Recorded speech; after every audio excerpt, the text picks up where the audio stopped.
ভালোবেসে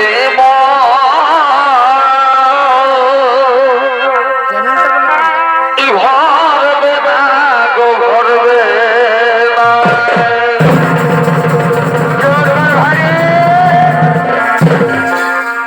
তোমায় এই জনমে ভালোবেসে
ক্ষমা করবে সরস্বতী বৈকুণ্ঠ লোকে লক্ষ্মীর স্থান নারায়ণের বাম পাশে নারায়ণের হৃদয়ে আর নারায়ণ নিজেই আমাকে স্থান দিয়েছেন উড়াচরণ চলে থাকার তাই এই বৈকুণ্ঠ লোকে তোমার বসার স্থান হতে পারে না। শোনো শোনো গঙ্গা লক্ষ্মী তার আসন না চাইলেও তোমার উচিত ছিল তোমার আসন আমার জন্য ছেড়ে দেওয়ার। না না সরস্বতী আমি অথবা গঙ্গা কেউই আমরা নিজেদের আসন তোমার জন্য এই বৈকুণ্ঠ লোকে ছাড়তে পারি না। শোনো শোনো লক্ষ্মী আমি তোমার কাছে জানতে চাই না, আমি নারায়ণের কাছেই জানতে চাই এই বৈকুণ্ঠ লোকে আমার বসার স্থান কোথায়।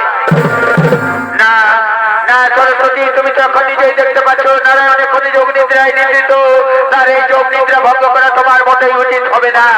শোনো শোনো লক্ষ্মী, যে বৈকুণ্ঠ লোকের অহংকারের জন্য তুমি গর্বিত, সেই অহংকারের জন্যই আজ আমি তোমায় অভিশাপ দিলাম।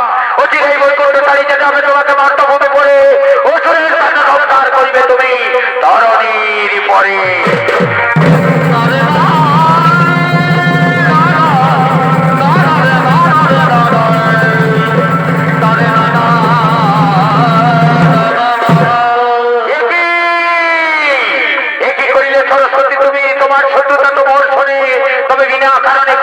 অভিশপ্ত করিলে লোককে, যে কারণে তুমি অভিশপ্ত করিলে লোককে, সেই কারণে আমিও তোমায় অভিশাপ দিলাম।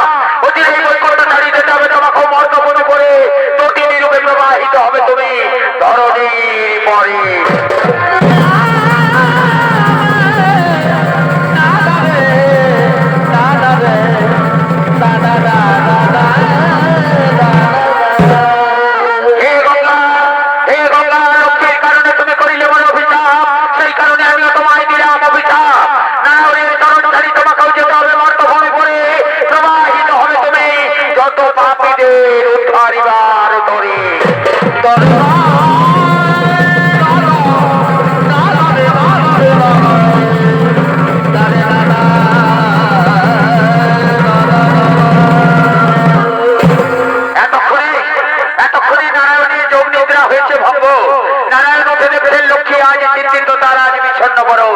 সঙ্গে সঙ্গে নারায়ণ লক্ষ্মীকে বলছেন, ভগবতী বিষ্ণুপ্রিয়া, ভগবতী বিষ্ণুপ্রিয়া, কিবা হয়তো তোমার এই স্বর্ণবরণ জানতে চাই আমি তোমার এই চিন্তার কারণ।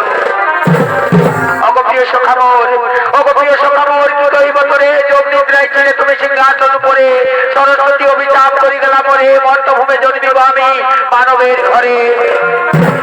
চিন্তা কেন করো প্রিয়ে, চিন্তা কেন করো প্রিয়ে, অভিশাপের করে ধর্মধ্বজ রাজাকে বর দিলে তুমি তপস্যার করে, ধর্মধ্বজের কন্যা রূপে জন্ম নেবে তার ঘরে, হাসি মুখে যাও প্রিয়ে, বিদায় দাও মরে। ওগো প্রিয় স্বামী মোর, ওগো প্রিয় স্বামী মোর, কোমল লোচন, মোর অভিশাপ তুমি করো হনচন, তোমায় ছাড়ি মর্তভূমে কেমন থাকিব একা, তুমি বলে দাও প্রিয় তব মোর বৃন্দাবনের সখা। ওগো প্রিয় নারায়ণী, ওগো প্রিয় নারায়ণী, চিন্তার নাহি কোনো কারণ, দুষ্টের দমন শিষ্টের পালনের তোরে, যুগে যুগে জন্ম নিয়েছি আমি মানবের ঘরে, তুমি এসেছো মানবের রূপে বিভিন্ন নাম ধরে, এবারও মানব কল্যাণের তোরে জন্ম নেব আমি রাক্ষসের ঘরে। মনে পড়ে প্রিয়া দাপর যুগের কথা, একদিন বৃন্দাবনে তোমার কুঞ্জে ছাড়িয়ে আমি গিয়েছিলাম, বিশাখা কুঞ্জে সুধা আমাকে দ্বারে প্রহরী রেখে, সেদিন মিথ্যা কথা বলার অপরাধে তুমি সুধা আমাকে দিয়েছিলে অভিশাপ, রাক্ষস করে জন্ম হবে তার, সেদিন সুদামার সেই অভিশাপ আমি মাথা পেতে গ্রহণ করে নিয়েছিলাম। তাই আজ সময় এসেছে প্রিয়ে, আমিও জন্ম নেব মর্তভূমে তম্বের পুত্র রূপে, নাম হবে মোর শঙ্খচূড়, বিধির বিধানে মিলিত হব মোরা স্বামী রূপে, লীলা রচি পুনরায় ফিরিব বৈকুণ্ঠ লোকে, চলো প্রিয়ে যাই মোরা লীলা রচিবার তরে।